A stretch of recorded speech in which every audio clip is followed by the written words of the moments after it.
चतरा में air ambulance crash मामले की जांच में बड़ा खुलासा हुआ है। जांच में यह बात सामने आई है कि दुर्घटनाग्रस्त विमान में ब्लैक बॉक्स नहीं था। ऐसे में अब जांच एजेंसी के सामने सबसे बड़ी चुनौती है प्लेन क्रैश की सच्चाई को सामने लाने की है। एक रिपोर्ट देखिए। एम्बुलेंस क्रैश मामले में बड़ा खुलासा, एयर एम्बुलेंस में नहीं था ब्लैक बॉक्स।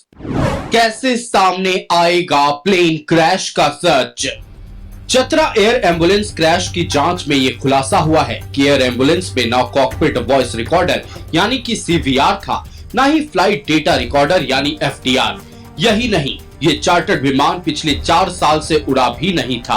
हालांकि रांची एयरपोर्ट के डायरेक्टर ने कहा है कि विमान और उसके फिटनेस की जांच डीजीसीए के अधिकार क्षेत्र में है। एयरपोर्ट प्रबंधन का काम सिर्फ सफल सुरक्षित लैंडिंग, रिफ्यूलिंग और डिपार्चर सुनिश्चित करना है। चार्टर्ड की फ्लाइट है या कोई भी फ्लाइट है, उसका मेंटेनेंस, उसका रखरखाव, ये उस एयरलाइंस उसकी रिस्पॉन्सिबिलिटी और उसका होता है। उसका मेंटेनेंस वगैरह जो है वो एयरलाइंस या कंसर्न एयरक्राफ्ट ही करती है।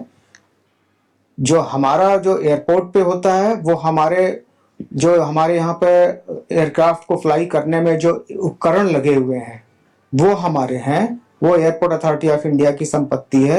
उसका मेंटेनेंस करना, उसका रखरखाव करना, वो सब हमारी जिम्मेदारी है। वहीं क्या पायलट ने रूट चेंज की परमिशन मांगी थी? इस सवाल पर रांची एयरपोर्ट निदेशक ने कहा कि ऐसा कोई रिक्वेस्ट रांची एटीसी को नहीं मिला। यहाँ की तो रिकॉर्डिंग में ऐसा कुछ नहीं है। और मैंने भी यहाँ पता किया था कि ये मतलब पायलट जो है वो वापस भी यहाँ से यद्यपि उनको ट्रांसफर कर दिया गया दूसरे कंट्रोल सेंटर में कोलकाता में, लेकिन वो वापस भी कॉल कर सकता है क्योंकि हमारे कंट्रोल में और भी एयरक्राफ्ट उनको हम कैटर कर ही रहे हैं। अगर वो उसी फ्रीक्वेंसी पे वापस हमको कॉल कर रहा है तो फिर हम उससे फिर कांटेक्ट होकर के फिर कंट्रोलिंग शुरू हो जाती है। 5700 किलोग्राम से ज्यादा टेक ऑफ वजन वाले विमानों में सीवीआर अनिवार्य। 1 जनवरी 1987 के बाद एयरवर्थनेस सर्टिफिकेट जारी होने पर सीवीआर जरूरी। 5700 किलोग्राम से कम वजन वाले मल्टी इंजन टरबाइन विमानों में एफडीआर जरूरी। लेकिन 1 जनवरी 1990 के बाद एयरवर्थनेस सर्टिफिकेट जारी होना चाहिए। दुर्घटनाग्रस्त एयर एम्बुलेंस का टेक ऑफ वजन 4583 किलोग्राम था। विमान का 1987 में जारी हुआ था पहला एयरवर्थनेस सर्टिफिकेट, यानी यह विमान 5700 किलोग्राम से कम वजन का है और इसका पहला सर्टिफिकेट 1 जनवरी 1990 से पहले जारी हुआ था। लिहाजा नियमों के तहत इसमें सीवीआर और एफडीआर लगाना अनिवार्य नहीं था।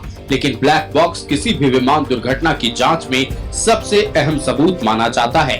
ऐसे में हादसे की जांच चुनौतीपूर्ण होगी। लेकिन सवाल ये है कि आखिर ऐसे विमान कंपनी से एयर एम्बुलेंस के लिए करार क्यों किया गया?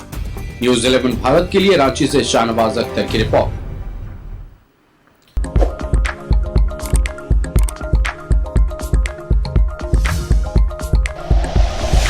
Like and share videos, subscribe करें हमारा चैनल और प्रेस करें बेल आइकॉन।